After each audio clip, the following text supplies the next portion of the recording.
Shalom, selamat pagi Bapak Ibu Saudara yang terkasih di dalam Tuhan. Mengawali aktivitas kita hari ini, terlebih dahulu kita menerima firman Tuhan, sumber kekuatan kehidupan dan sukacita bagi kita, yang tertulis dalam kitab Mazmur 75 ayat 2. Demikian firman Tuhan. Kami bersyukur kepadamu ya Allah, kami bersyukur, dan orang-orang yang menyerukan namamu menceritakan perbuatan-perbuatanmu yang ajaib. Demikian firman Tuhan. Yang terkasih di dalam Tuhan, apakah perbuatan Tuhan yang ajaib yang pernah atau yang sudah kita rasakan dalam hidup kita? Mungkin kita akan mencoba merunut perjalanan kehidupan kita ke belakang, mengingat-ingat perbuatan-perbuatan yang besar, yang ajaib, yang kita rasakan, yang Tuhan berikan bagi kita. Mungkin ada yang berkata,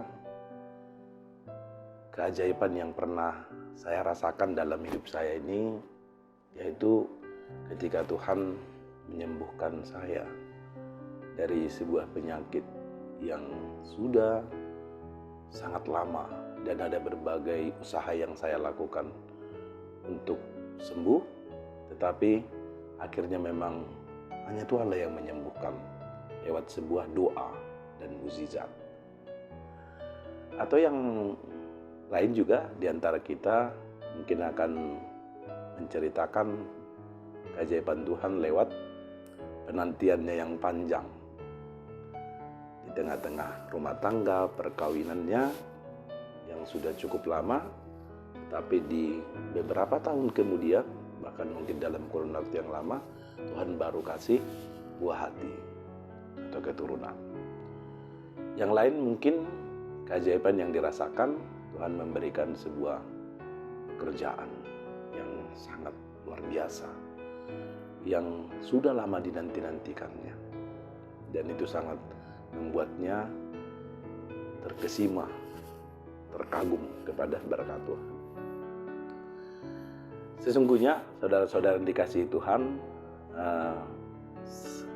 apapun yang kita ungkapkan sebagai sebuah perbuatan Tuhan yang ajaib di dalam hidup kita, kasus demi kasus seperti yang saya sampaikan tadi, semuanya itu benar. Tetapi sesungguhnya setiap hari, setiap saat kita merasakan perbuatan-perbuatan Tuhan yang ajaib atau keajaiban Tuhan di tengah kehidupan kita. Jadi bukan hanya soal-soal yang spektakuler, yang besar seperti yang saya ceritakan tadi, kasus demi kasus, tetapi salah satu keajaiban Tuhan yang setiap saat itu kita rasakan adalah hidup dan nafas hidup yang masih kita nikmati sampai saat ini. Coba kita bayangkan, kita malam tertidur di pembaringan kita tidak tahu apa yang terjadi. Tetapi pagi hari seperti sekarang, kita bangun dengan napas hidup, dengan kekuatan, kesehatan, dan sukacita. Bukankah ini keajaiban yang sangat luar biasa yang kita nikmati setiap saat? Dan terutama adalah perbuatan Tuhan yang ajaib itu ketika Dia memberikan Kristus, dan Kristus mengorbankan dirinya di kayu salib untuk menebus kita dari hukuman dosa, dan kita beroleh kehidupan yang kekal. Maka sesungguhnya dari seluruh perbuatan-perbuatan Tuhan yang ajaib, bukan juga tentang hidup kita dan juga tentang karya ciptaannya di dunia ini, menyangkut hidup kita, bahwa keajaiban yang selalu kita ingat dan kita rasakan itu adalah hidup itu sendiri. Kita ada, kita hidup dan kita menikmati karya-karya Tuhan sampai saat ini, itu adalah perbuatan yang ajaib dari Tuhan. Oleh sebab itu, saudara-saudara yang dikasihi Tuhan, hidup yang kita nikmati inilah yang sesungguhnya membuat kita harus senantiasa bersyukur, memuji-muji Tuhan dalam hidup ini.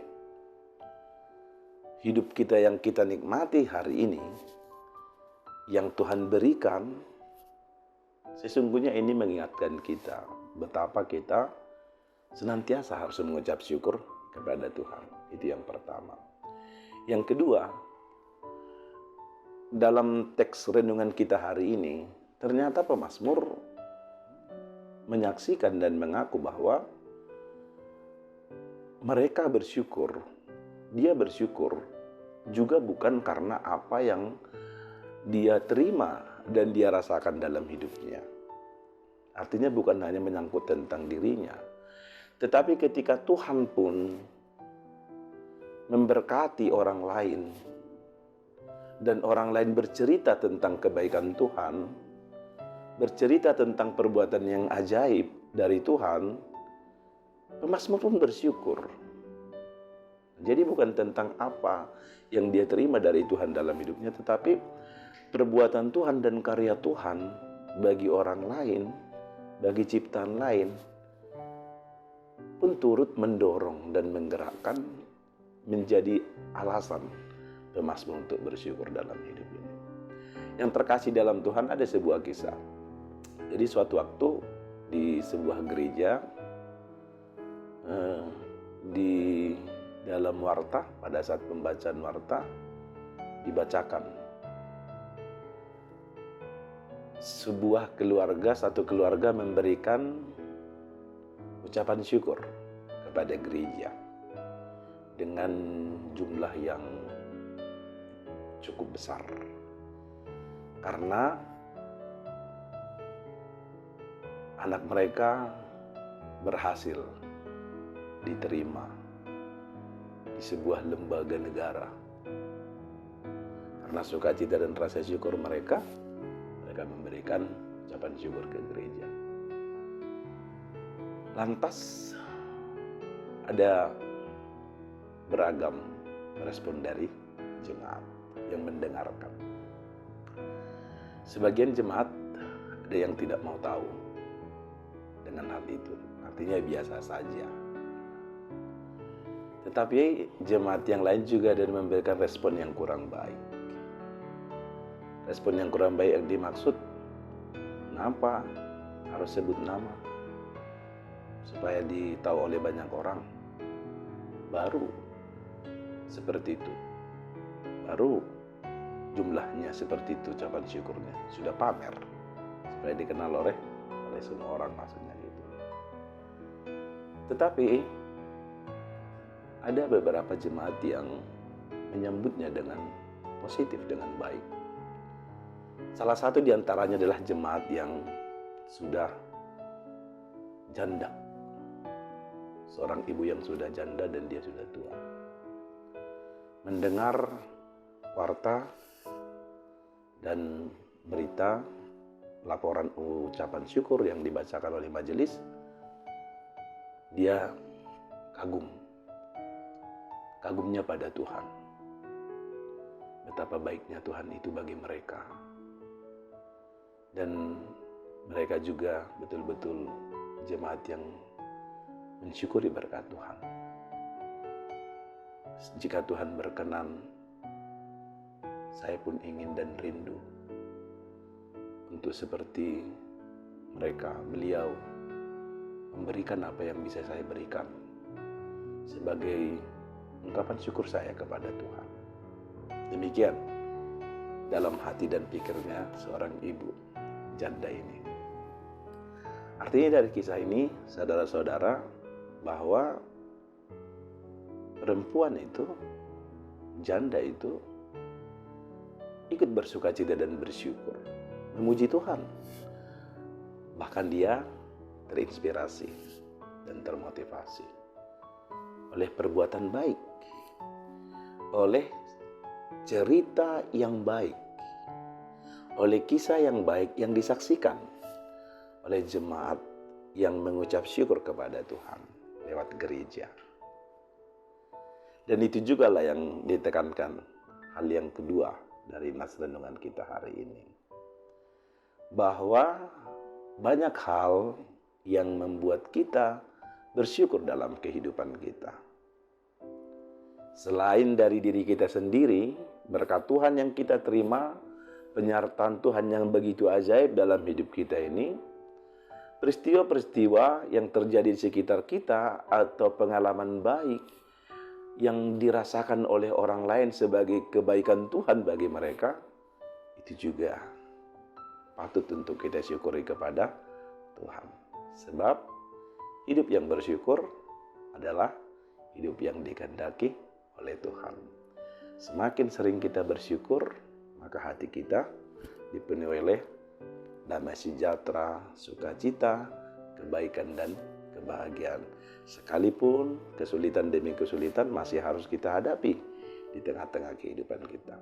Tetapi dengan rasa syukur yang terus kita panjatkan kepada Tuhan, hati kita tentram, hati kita damai, pikiran kita tenang, jiwa kita berbahagia, hidup pun penuh dengan sukacita dan kegembiraan. Amin. Kita berdoa. Bapa di surga, kami bersyukur untuk firman Tuhan pagi hari ini yang Tuhan telah curahkan bagi kami. Mengawali aktivitas dan semua kegiatan kami, Tuhan memberikan firman-Mu untuk menjadi pedoman, menjadi pelita bagi hidup kami yang terus menuntun hati, pikiran, dan semua gerak perbuatan kami. Terlebih lagi, pikiran juga setiap perkataan kami. Agar sungguh-sungguh semua yang kami lakukan dan kami kerjakan, bahkan yang kami katakan pun berkenan di hadapan-Mu. Menjadi pribadi yang bersyukur, senantiasa kepada Tuhan, yang dapat melihat kebaikan-kebaikan Tuhan, dimulai dari hal-hal kecil sampai pada hal-hal yang terbesar. Hidup kami yang kami nikmati saat ini itu adalah keajaiban Tuhan. Bahkan Kristus yang telah memberikan hidup yang sesungguhnya yang kekal kepada kami. Itu yang tidak boleh kami lupakan, yang sesungguhnya terus mengingatkan kami untuk selalu bersyukur kepada-Mu. Tetapi bukan juga tentang diri kami, baik juga tentang kesaksian-kesaksian saudara-saudara kami pun boleh mengajak dan menggerakkan kami untuk bersyukur dan memuji Tuhan. Karena Tuhan terus bekerja, berkarya, berbuat, bukan hanya untuk diri kami, tapi bagi semua yang Kau ciptakan di dunia ini. Berkati jemaat-Mu di HKBP Limo, juga saudara-saudara kami yang turut mendengarkan renungan ini, hidup mereka terberkati oleh firman Tuhan. Rumah tangga, keluarga, pekerjaan, dan apapun aktivitas mereka, semuanya Tuhan berkati yang kami kerjakan dengan baik dan benar seturut dengan kehendak-Mu. Tuhan berikan kesembuhan bagi saudara kami yang masih terus berbaring sakit, juga penghiburan bagi yang berduka, kekuatan bagi yang bergumul dan yang lemah. Dan kami juga berdoa serta bersyukur atas kebaikan Tuhan bagi jemaat-Mu yang berulang tahun kelahiran dalam hari ini, atau juga yang berulang tahun pernikahan di tengah-tengah rumah tangga keluarga mereka. Tuhan berkati dengan umur yang panjang, kesehatan, kebaikan, dan sukacita. Dan yang berulang tahun pernikahan mereka semakin diberkati, penuh kebahagiaan dan sukacita. Berkati juga pelayanan kami di gereja-Mu dan di berbagai banyak hal. Kiranya Tuhan yang senantiasa memimpin kami. Apa yang kami butuhkan, kami serahkan semuanya kepada Tuhan, dan kami percaya Tuhan mencukupkan yang kami butuhkan untuk hari ini. Dan kami mau menyerahkan hidup kami sepenuhnya kepada-Mu. Ampuni kami ya Bapa atas segala dosa dan pelanggaran kami. Karena Yesus Kristus Tuhan, Juru Selamat kami yang hidup, kami berdoa dan mengucap syukur. Amin. Demikian renungan untuk hari ini dari HKBP Limo. Kami menyampaikan selamat pagi dan selamat beraktivitas bagi kita semua. Tuhan Yesus memberkati. Horas.